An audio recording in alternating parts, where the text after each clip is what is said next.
दोस्तों, ओशो कहते हैं कि ध्यान चेतना की विशुद्ध अवस्था है, जहां कोई विचार नहीं होते, कोई विषय नहीं होता।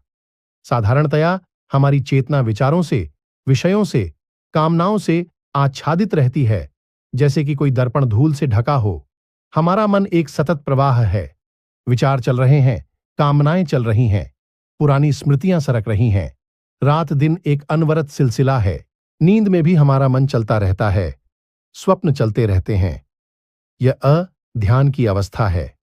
ठीक इससे उलटी अवस्था ध्यान की है, जब कोई विचार नहीं चलते और कोई कामनाएं सिर नहीं उठाती। सारा ऊहापोह शांत हो जाता है और हम परिपूर्ण मौन में होते हैं। तब वह परिपूर्ण मौन ध्यान कहलाता है। और इसी में सत्य का साक्षात्कार होता है।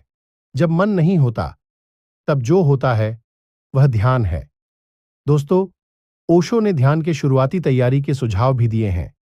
उनके अनुसार अगर ध्यान के लिए एक नियत जगह चुन सकें, एक छोटा सा मंदिर, घर में एक छोटा सा कोना, एक ध्यान कक्ष, तो सर्वोत्तम है। फिर उस जगह का किसी और काम के लिए उपयोग न करें, क्योंकि हर काम की अपनी तरंगें होती हैं।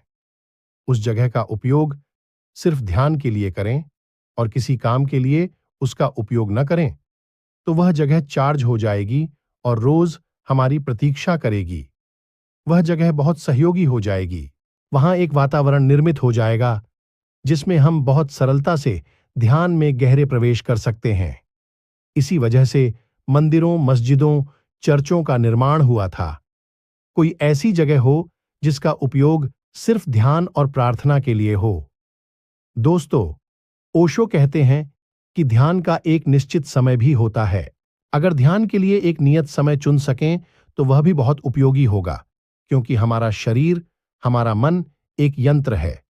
अगर हम रोज एक नियत समय पर भोजन करते हैं तो हमारा शरीर उस समय भोजन की मांग करने लगता है। हमारा मन भी एक यंत्र है।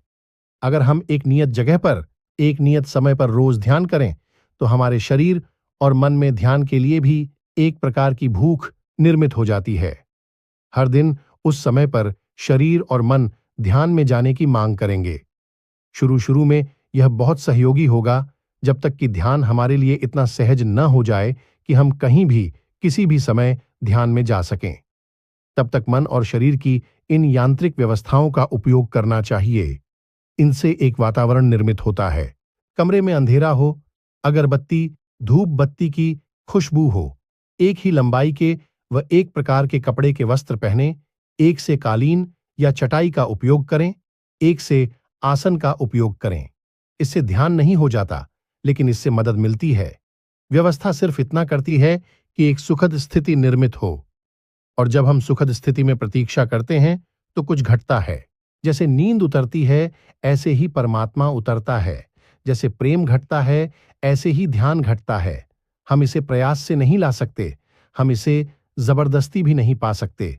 तो दोस्तों, आज के वीडियो में इतना ही। तब तक के लिए धन्यवाद। आपका दिन शुभ हो। जय हिंद, जय भारत।